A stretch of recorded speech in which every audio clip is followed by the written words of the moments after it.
Hi, my name is Michael DeGear, and today I'm going to be discussing different sorting algorithms. Unfortunately, I wasn't able to use the TV this time, so this is the only way I could think of to present the presentation. So today I'm going to be discussing why we even sort data. I'm going to be discussing bubble sort, then selection sort, quick sort, heap sort, and finally, I'm going to draw a conclusion from all of this. So, why do we sort? On average, if we want to find a element or value, for example, a name or number in a list of numbers or names, we're going to have to traverse half of the list. And as the size of the list increases, so is that search time by a factor of n. So if we sort a list initially, we could actually find the element that we're looking for by using something called binary search, which essentially cuts our search space in half at each iteration. And this brings us down from an n time complexity to a log n time complexity, which is a lot better. Another reason why we sort is it allows us to visualize our data a lot better. If we're given a list of names, it would be easier for us if the names are in alphabetical order. If we're given a list of um, numbers and these numbers represent like housing prices or what it may be, it would be easier to visualize this data if it was ordered beforehand. So the first sorting algorithm that I'm going to discuss is a pretty simple one. It's known as bubble sort, and the idea is we compare two elements at a time, and if one element is large, or if the larger element is on the left, in this case, then we're going to want to swap the two elements.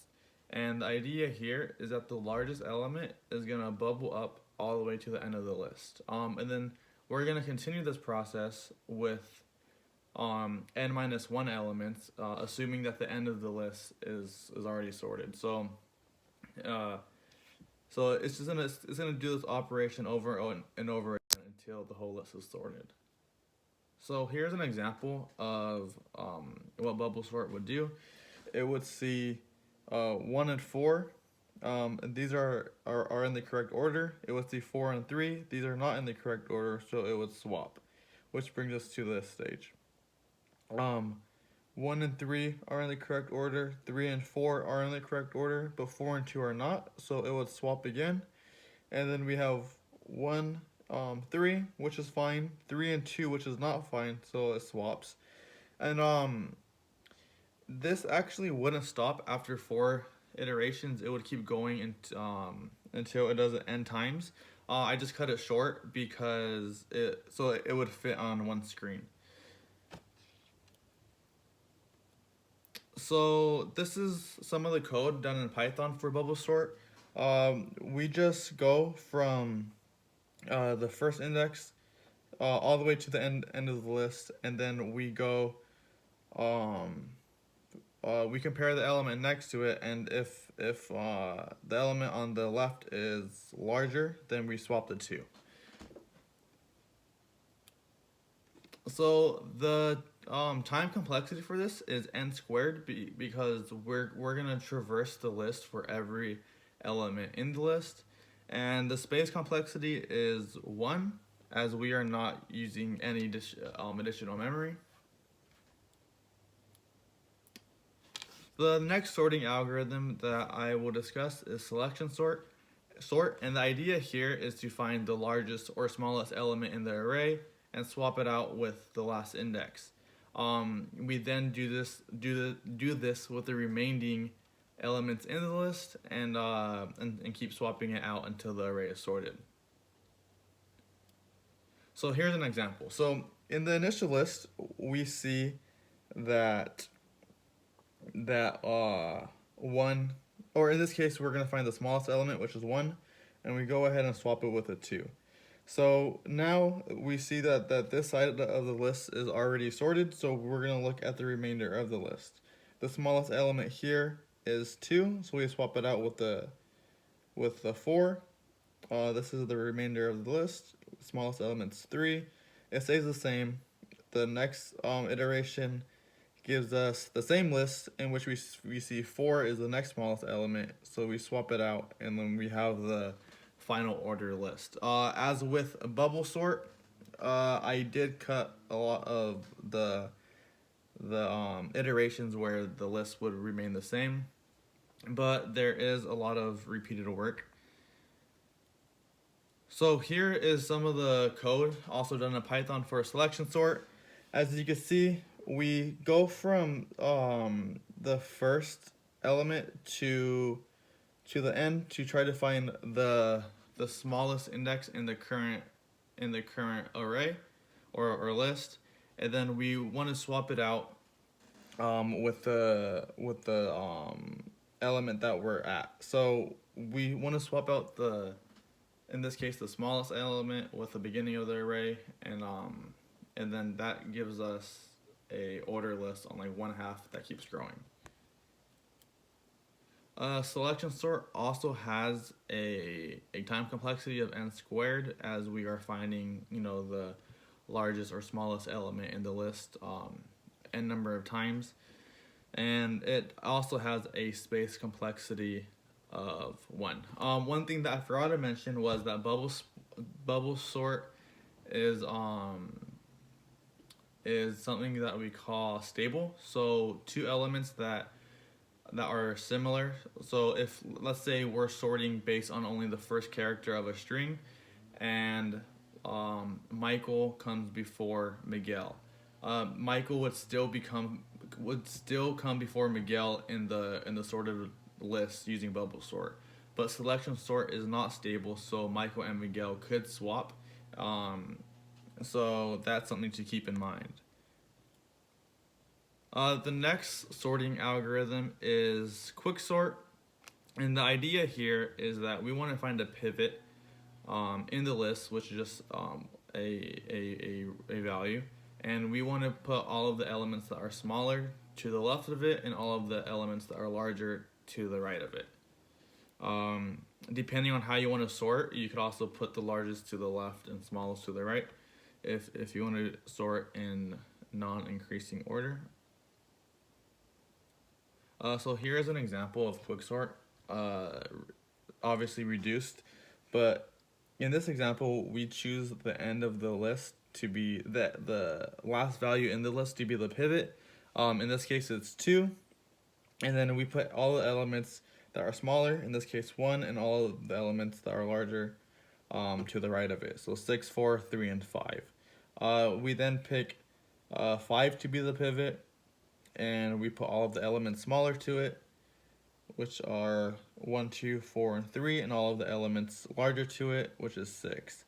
We would then pick 6 as the pivot, but 6 is already in the right place, so we end up choosing 3 as the pivot after more and more iterations, and we then swap out 4, as 4 is larger and 3 ends up in the correct place. So so as mentioned, the idea is just picking values and then putting all of the elements that are smaller to the left, all of the elements that are larger to the right, and then finally, once we're done doing that, we switch the pivot to where we left off, and that pivot that we use is now in the correct place. So here is some code for quicksort. It could be done iteratively, but this code does it recursively. So quicksort just gets the partition or the part, and this partition is going to return the correct location of where the pivot belongs, and then you call quicksort on the pivot location -1, so that half of the list, and the pivot location +1, which is the other half of the list. So this is the partition, which essentially just gets the pivot and then puts all of the elements that are smaller to the left, all of the elements that are larger to the right.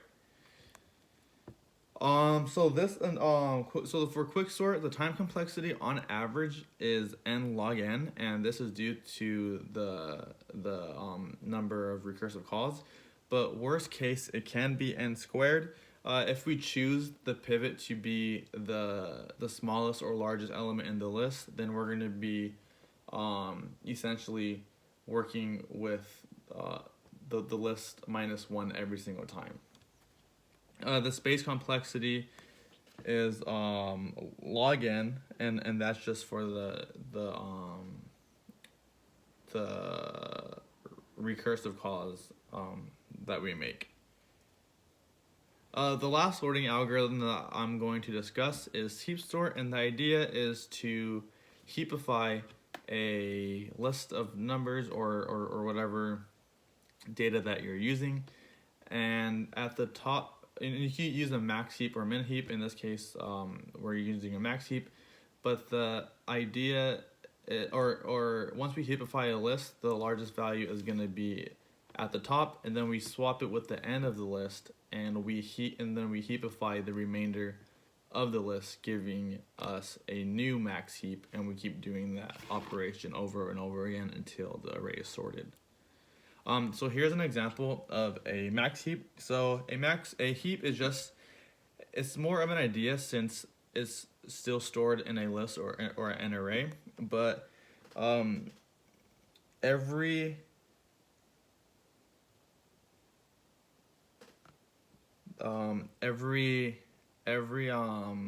child should be smaller than the parent and its parents. So here's an example of heap sort. This is our initial list of numbers, 5, 1, 4, 3, 2, and once we heapify, we get 5 to be the largest, and then we switch out 5 to the end of the list. We then heapify the remainder of the list, in which we get 4. Then we swap out 4. We heapify the remainder of the list, 3, and then so forth and so on until we have a sorted list of numbers. So here's the code. For the code, we heapify the initial list, and then we heapify the list minus one element every single time until we have a sorted list. So here's the heapify some of the code. Essentially, we just we swap out, once we remove the largest element, we want to swap it with the last element, and then we compare that element to their children and adjust it accordingly to make the largest element appear at the top again.